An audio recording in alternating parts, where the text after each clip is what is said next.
Breaking చూస్తూ ఉన్నాము. కేసినేని నాని చేసిన కామెంట్స్కి సంబంధించిన బ్రేకింగ్. నేను నా కుటుంబ సభ్యులు బెజవాడ పశ్చిమ నుంచి పోటీ చేయమని నాని చెప్పారు. బెజవాడ పశ్చిమ సీటు బీసీ లేదా మైనార్టీలకు ఇస్తారు అని చెప్పేసి నాని చెప్తున్నట్టు తెలుస్తోంది. నేను విజయవాడ పార్లమెంట్కు కాపలా కుక్కనని నాని ఘాటు వ్యాఖ్యలు చేశారు.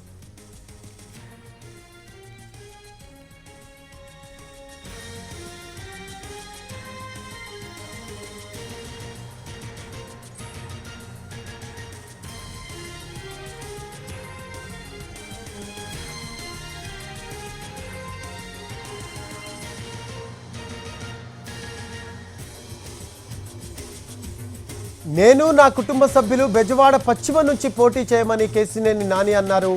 బెజవాడ పశ్చిమ సీటు బీసీ లేదా మైనార్టీలకు ఇస్తారని కేసినేని నాని అంటున్నారు. నేను టీడీపీలో లేకుంటే విజయవాడ పార్లమెంట్ నియోజకవర్గాన్ని జగ్గైపేట నుంచి దోచుకోవచ్చని కొందరి ఆలోచనలో ఉన్నారన్నారు కేసినేని నాని.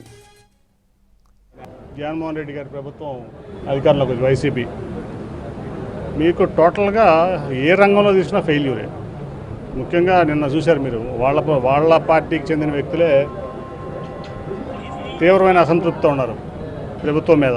ముఖ్యంగా మీరు చూశారు మంగళగిరి కానీ, లేదా ఈస్ట్ గోదావరి కానీ, విశాఖపట్నం కానీ, అన్ని ప్రాంతాల్లో వాళ్ళ ఎమ్మెల్యేలు కానీ లేదా ప్రజలు కానీ ప్రభుత్వం మీద తీవ్ర అసంతృప్తితో ఉన్నారు. ఖచ్చితంగా రాబోయేది తెలుగుదేశం వాటెవర్ అలయన్స్ జనసేన ప్రభుత్వం మాత్రమే రాబోతుంది. దాంట్లో ఎటువంటి డౌట్ లేదు.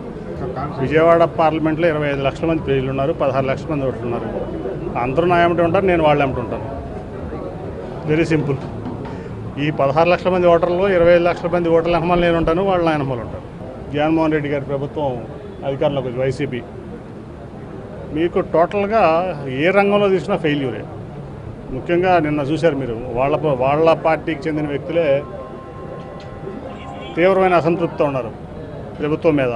ముఖ్యంగా మీరు చూశారు మంగళగిరి కానీ, లేదా ఈస్ట్ గోదావరి కానీ, విశాఖపట్నం కానీ, అన్ని ప్రాంతాల్లో వాళ్ళ ఎమ్మెల్యేలు కానీ లేదా ప్రజలు కానీ ప్రభుత్వం మీద తీవ్ర అసంతృప్తితో ఉన్నారు. ఖచ్చితంగా రాబోయేది తెలుగుదేశం వాటెవర్ అలయన్స్ జనసేన ప్రభుత్వం మాత్రమే రాబోతుంది. దాంట్లో ఎటువంటి డౌట్ లేదు. విజయవాడ పార్లమెంట్లో 25 లక్షల మంది ప్రజలు ఉన్నారు, 16 లక్షల మంది ఓట్లు ఉన్నారు. అందరూ నా ఏమిటి ఉంటారు, నేను వాళ్ళు ఏమిటి ఉంటాను. Very simple. ఈ 16 లక్షల మంది ఓటర్లో 25 లక్షల మంది ఓటర్ల వెనకమాల నేను ఉంటాను, వాళ్ళు నా వెనకమాల ఉంటారు.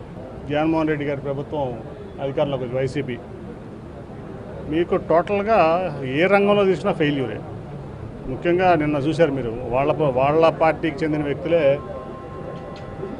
తీవ్రమైన అసంతృప్తితో ఉన్నారు ప్రభుత్వం మీద.